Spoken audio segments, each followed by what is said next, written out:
Welcome to Beyond Great Sex, the podcast that will revolutionize your sex life. I'm Morgan Horn. I'm a sex and intimacy coach, and I am going to give you the tools to create the mind blowing sex life that you've been craving. When you apply the teachings from this podcast, you will drop the shame, limiting beliefs, and everything else that has been keeping you from enjoying the intimacy that you were designed to experience. Instead, you will unleash your unlimited potential, sexual and beyond. When you work with me, great sex is only the beginning. We're going beyond. Hello, lovelies. Today I want to address a topic I never see anyone talk about, yet I think it happens to a lot of people and can be quite difficult to experience and to navigate when you don't understand what's happening to you. And I wasn't sure how to name this podcast episode, so I hope the title makes sense. I basically want to talk about why sometimes it can feel like we had the best sex ever with an ex who wasn't good for us. And now that we're with someone we love and adore and where the relationship is great, the sex isn't quite as wow. Now, if that's you, I've got you covered, baby.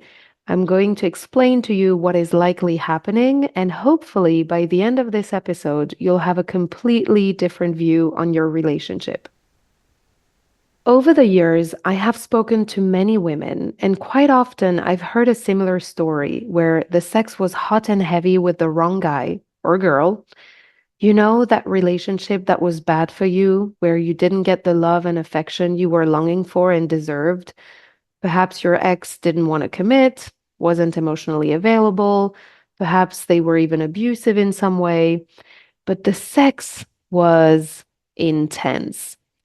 You felt like you couldn't keep your hands off each other, like your pants were on fire 24/7. And then you met the right person for you, a partner who loves and cherishes you, who you feel safe and secure around, someone dependable who you can finally build a life with. And you love your partner so deeply. They're everything you've always wanted. But you don't seem to experience the same level of desire you did for the other guy. You're not as easily turned on. You don't feel that same rush you did with your ex. And you feel bad. You feel bad for thinking about sex with the ex. You wonder why you can't have both the great relationship and the great sex. You wonder what's wrong with you. This whole thing has you doubting whether you're with the right person. It's tough. Different people will give you different explanations for why this is happening. I think one of the most common ones would be to tell you that deep down, you wanted your ex because they were not available, that you were high on that chase, and that that's what made the sex so hot. That now that you're with someone available, it's not as exciting anymore. You're bored because things are handed to you on a silver platter. And maybe you really were high on the chase. Some of us have attachment issues and commitment phobia and tend to pursue unavailable people. But that's a whole discussion in itself. Others have such a poor opinion of themselves that they believe that anyone who loves them must be crazy and can't be trusted. So they'll also chase unavailable or even abusive people because deep down, they don't believe they can be loved. And that's yet another discussion to be had. But I also know that many of you were always ready for real commitment, and that your past relationships, however disastrous, have always started with that intention. If you're anything like me, you were born ready for great love, and you went on to project your ideal loving relationship onto every person you were ever with, only to be disappointed over and over again because they never matched that projection. So, if the sex with the ex wasn't hot because you were high on the chase or anything of the sort, what is it then that made it so, hot? And why isn't it the same with your chosen person? I'll tell you the story of Ingrid to explain. Ingrid had been in a relationship with a guy who she was crazy about. She thought they had a great connection, They could talk for hours. She liked his spirit. He was a match for her intellectually, and the sex was incredible. Ingrid felt like she couldn't keep her hands off him. She felt turned on all the time, would initiate sex every time they met, which was on most days, and they would have wildly hot sex for 2 hours on average, which made her feel on fire. She thought she had finally met her match, a guy she could have everything with, the great relationship and the steamy sex. Except the relationship wasn't so great after all. At the time, Ingrid didn't realize it, but the guy was emotionally unavailable and quite messed up in many ways. When they were together, the relationship was the most intense and everything seemed perfect. But when they were apart, she felt like there was nothing between them. He could vanish for days at a time without a warning or explanation. He carried on with his life as he did before they were together, without including her. He kept on doing things that triggered her insecurities, and when she would share her discomfort, he would gaslight her. And if you're not familiar with the term gaslighting, gaslighting is defined as manipulating someone into questioning their own perception of reality. So when Ingrid would share, for instance, that she felt worried that her ex would disappear for 3 days without answering her texts or calls, he would blame her for being too needy and demanding, causing her to feel guilty for expressing legitimate concerns and to doubt herself and wonder whether she was, in fact, too needy and demanding. Now, that's just one example in many that occurred over the span of their relationship. So, to summarize, Ingrid thought she was in a loving, committed relationship because when they were together, it was intense, full of laughter, connection, I love yous, and deep erotic energy and passion. But when they weren't together, Ingrid's world fell apart, and she felt a whirlwind of emotions. She felt lonely, disconnected from her partner, panicked, insecure, jealous, rejected, and because of the gaslighting, she blamed and shamed herself on top of everything for having these emotions. Fast forward, the relationship ended. Today, Ingrid is in a loving relationship with a man that she adores, a man who loves and respects her, a man who is committed to the relationship and with whom she feels completely safe to be herself. It is the best relationship she's ever been in. He's everything she's ever wanted in a partner. But, of course, there's a but, she doesn't feel the same hot and heavy pull towards having sex with her partner, not like she did with her ex. They have sex a lot and she enjoys the sex, but she noticed that her sex drive is completely different. With the other guy, she felt like a teenage boy, high on hormones, always ready to hump her partner.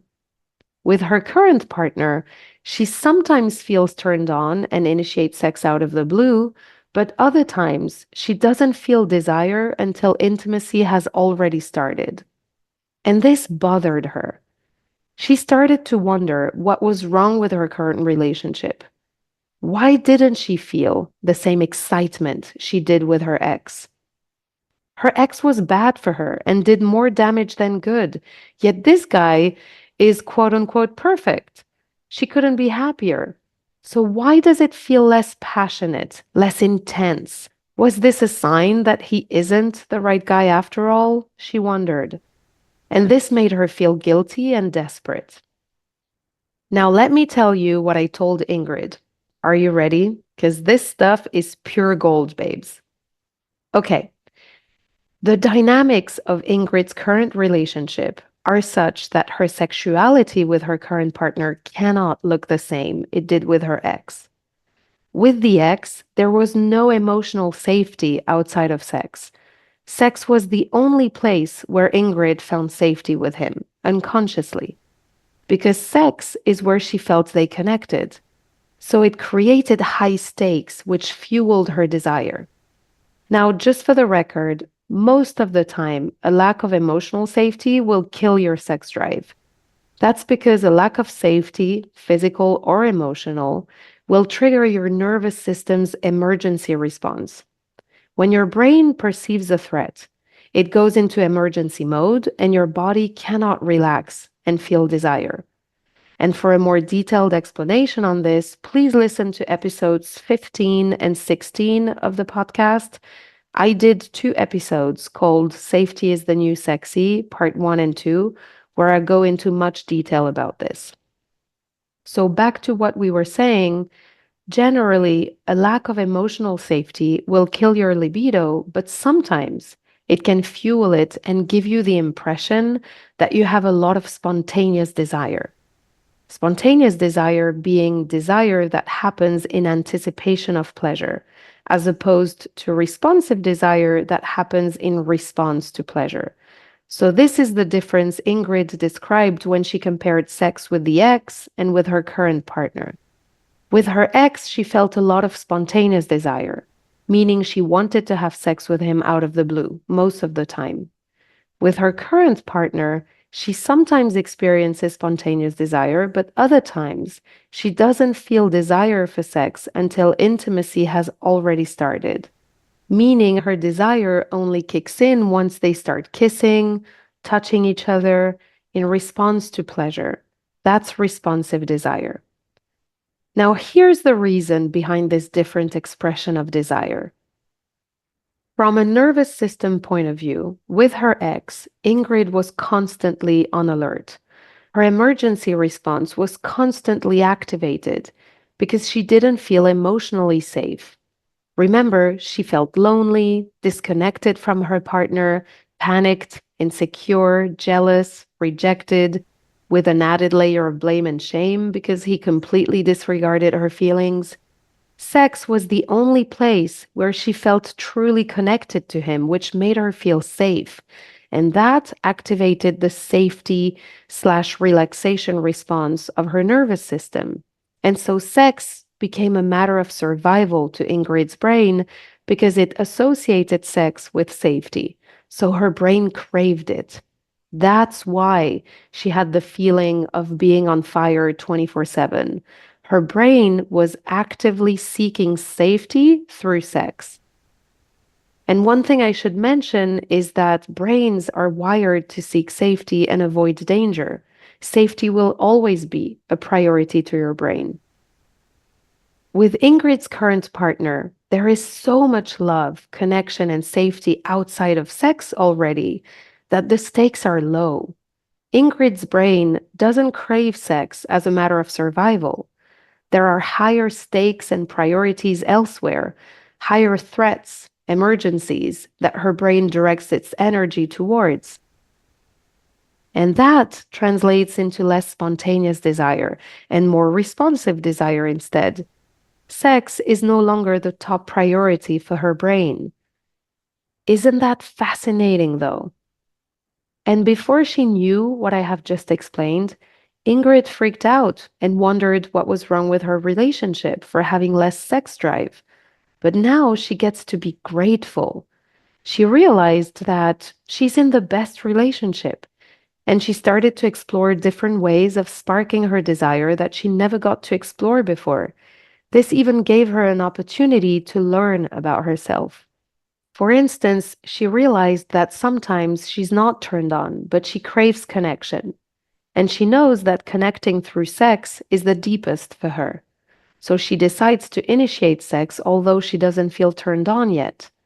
She openly tells her partner beforehand that she's not into it yet, so he understands why she might do things differently, but that she wants to connect with him. And what she has realized is that they share a beautiful moment of connection. And the bonus is that she always ends up enjoying the sex because responsive desire kicks in at some point. She gets really into it and she feels all the pleasure. So here's what I want you all to learn from this. Ingrid's suffering didn't come from the fact that something was wrong with her current relationship. Like she said, she always enjoys sex with her partner. It always feels pleasurable. Her worry was that her desire didn't seem to be as strong and spontaneous as it was with her ex. But why would this even be an issue in the first place? Well, because of sex expectations, because of what we are directly or indirectly told sex should look like. Look at how sex is depicted in mainstream media. Sex is always full of tension with hot and heavy energy.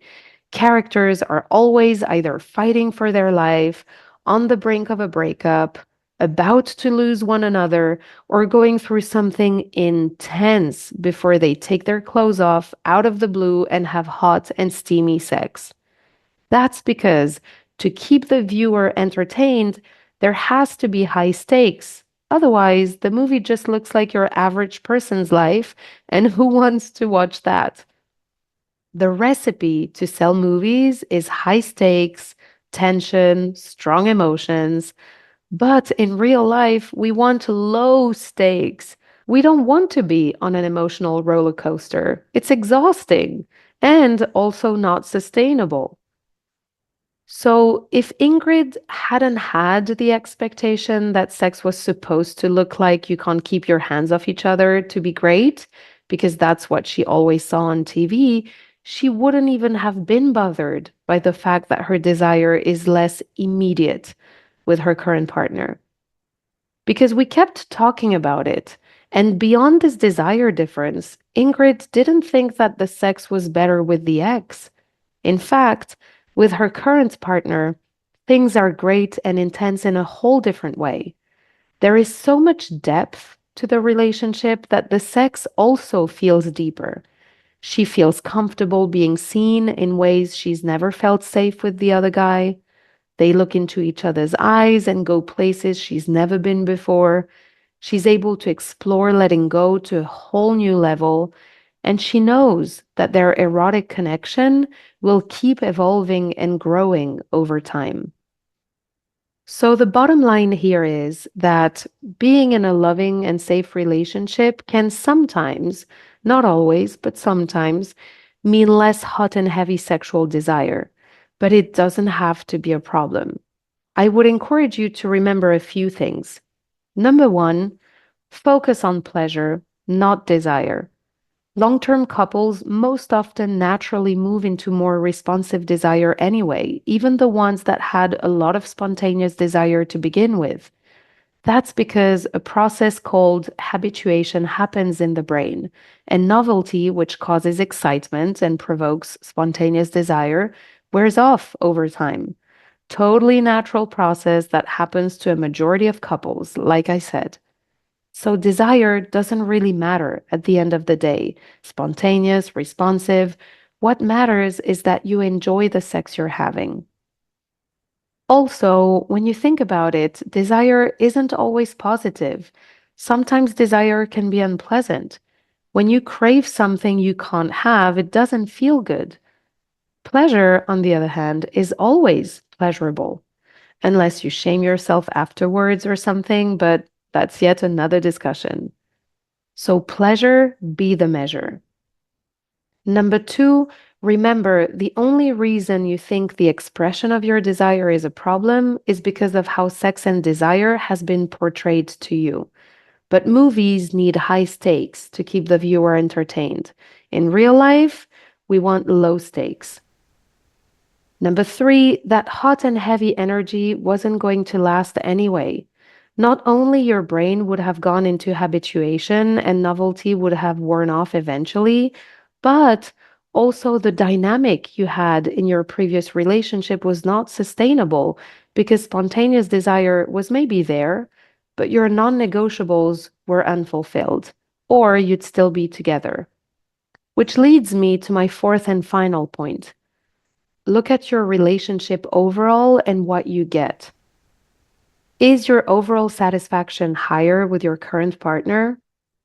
Beyond desire, how is the intimacy? And also the rest of the relationship. And you can ask yourself that same question for any other sexually or non sexually related issue, by the way. Whatever you think you had with an ex and you don't with your current partner, is it important? Is it even a real issue for you? Or, like Ingrid, has it become an issue because of unrealistic expectations that you've internalized? And what about your overall satisfaction beyond that one thing? Okay, lovelies, we're done for today. I thought this would be much shorter. Man, when I start talking. Okay, I hope you've enjoyed this episode, and I'll see you next week. Bye.